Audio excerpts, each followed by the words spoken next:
बे समाव नोंथांमोननि सेराव लानानै फैदों मोनसे बिग ब्रेकिं। बर' थुनलाइ आफादनि 61थि बोसोरारि जथुम्मानि गेवलां मेल नायफैग्राफोरा जोबोर हालाय हाफाय जानायनि खौरां सफैदों।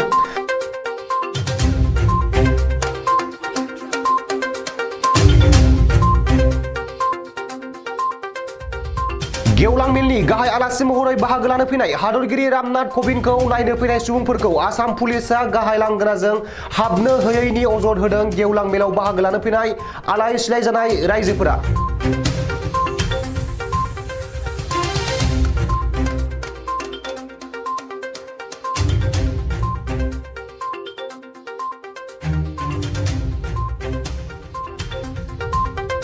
बुंनाय जादों दि हादरगिरि फैलायनाय गेवलां मेलाव जेरैबायदि सुबुंनि बाना जानांगौमोन बिदि गोग्गोम नुनो मोननाय जायाखैसै।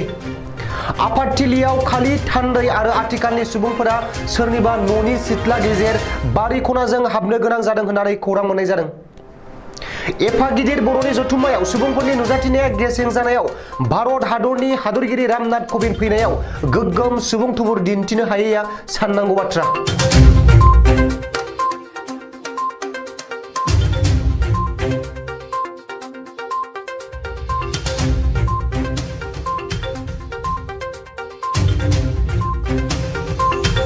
बेराफारसे खौरांगिरिफोराबो नेटवार्कनि सादजारला जानायनि अजद दैखांदों।